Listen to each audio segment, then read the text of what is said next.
Hi, thank you for watching Digging to China. I'm Dong Shang. If you have not done so already, you can pause and subscribe to my channel. Thanks in advance. Reuters reported that China's state refiners are honoring existing Russian oil contracts but avoiding new ones despite steep discounts. People with full knowledge of the matter but spoke on condition of anonymity said that state-run Sinopec, CNOOC, PetroChina and Sinochem have stayed on the sidelines in trading fresh Russian cargoes for May loadings. China is the top buyer of Russian crude at 1.6 million barrels per day, half of which is supplied via pipelines under government-to-government contracts.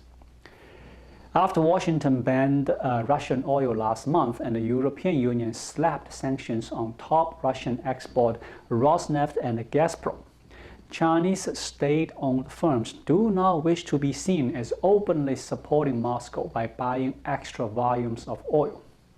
One of the sources said, state-owned enterprises are cautious as their actions could be seen as representing the Chinese government and none of them wants to be singled out as a buyer of Russian oil. China and Russia have developed increasingly close ties in recent years and as recently as February announced a no-limits partnership. And China has refused to condemn Russia's action in Ukraine or call it an invasion. China has repeatedly criticized Western sanctions against Russia, although a senior diplomat said last Saturday that Beijing is not deliberately circumventing sanctions on Russia. A drop in China's imports of Russian oil could prompt its state refiners to turn to alternative sources, further stretching out the global supply and drive oil prices higher. Before the Ukraine crisis, Russia supplied 15% of China's oil imports, half via pipelines and the rest by tankers from its Black Sea, Baltic Sea, and Far East ports. Unipec is the trading arm of Sinopec and a leading Russian oil buyer. In recent weeks, company executive has warned its global teams at the regular internal meetings against the risks of dealing with Russian oil. The message and the tone are clear. Risk control and compliance comes before profits, said one of the sources who was briefed on the meetings. Although Russian oil is hugely discounted, there are many issues like securing shipping insurance and payment snags. However, CNN reported on March 30th, Russian oil tankers are vanishing off the map. There are signs that the Russian energy is drawing interest from potential buyers in the shadows. As the war in Ukraine drags on, Russian tankers carrying crude oil and petroleum products are increasingly disappearing from tracking systems. There is a terminology for it: dark activity. Ships' transponders are turned off for hours at a time. It has been viewed by U.S. officials as a deceptive shipping practice that is often used to evade sanctions.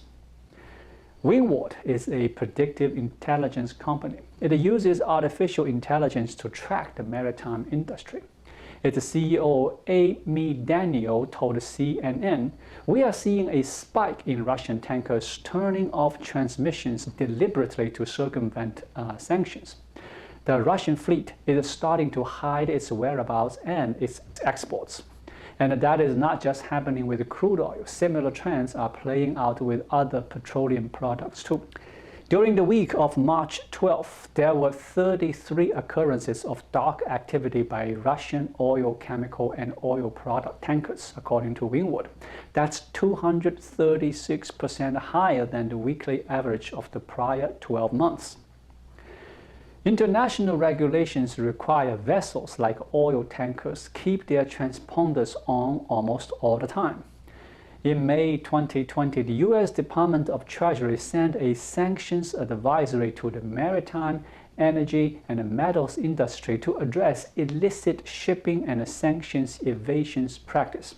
The first example listed was disabling or manipulating automatic identification systems, aka AIS, on vessels to mask their movement. AIS manipulation and disruption may indicate potential illicit or sanctionable activities.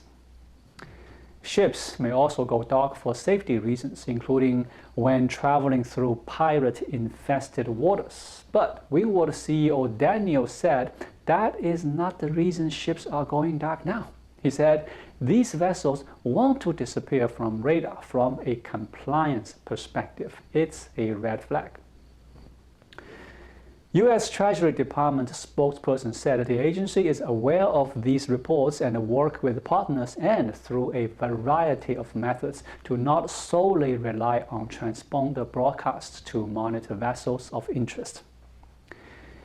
When the U.S. leveled sanctions against Venezuela and Iran last decade, making it illegal to buy oil from those nations, similar behavior was observed. But the twist now is the White House banned imports of Russian oil into the United States, but that does not prohibit other countries from buying Russian energy. Still, the stigma of doing business with Russia has created a de facto embargo. Analysts say that helps explain the spike in dark activity among Russian-flagged ships. Buyers don't want to be outed as the ones scooping up Russian oil during the deadly war in Ukraine. Likewise, shipping companies may want to avoid the scrutiny that comes from handling Russian crude. And yet, there is a financial reason to buy Russian oil right now. Demand for energy is very high, and in great measure because of the sanctions. Russian crude is trading roughly $30 cheaper than Brent crude, the world benchmark. So, who is buying Russian oil? Other than state-run refineries, there are some independent refiners known as teapots in China. This is a dynamic group of customers consuming about a third of China's Russian oil imports. Now, these transactions must fly under the radar. To keep oil flowing, these nimble refiners are deploying alternative payment mechanisms such as cash transfer, paying after cargo is delivered, and using Chinese currency. Analysts say that there is evidence that the refineries in China and India, two of the world's largest oil consumers and fastest growing economies, are secretly buying Russian energy. Rystad Energy is a research firm focused on energy. It estimates that between 1.2 million and 1.5 million barrels per day of Russian crude oil exports have vanished in the 5 weeks since the start of war. The destination of the Russian crude exports is increasingly unknown. This mystery oil totals about 4.5 million barrels per day. The destination of the remaining crude exports from Russia is increasingly unknown, Rystad Energy wrote in a report last week. Trading houses may be buying Russian oil and putting the barrels in storage, including floating storage on tankers that remain at sea. Beyond the dark activity, Windward found that some vessels and companies are still dealing with Russian-affiliated tankers and engaging in ship-to-ship transfers. In 2020, U.S. Treasury warned that ship-to-ship transfers, especially at night or in areas deemed high risk for sanctions evasion, are frequently used to evade sanctions by concealing the origin or destination of oil, coal, and other material. Despite the war in Ukraine and the sanctions on Russia, the number of ship-to-ship meetings that lasted at least 3 hours between Russian-affiliated oil tankers and other vessels is relatively normal, according to Windward. Who is buying? We don't know for sure, but Russian oil is selling in the dark. That is for sure. Thank you for watching. Please leave a comment and subscribe to my channel. Just click the subscribe button right here. I will see you again shortly. Until then, be well.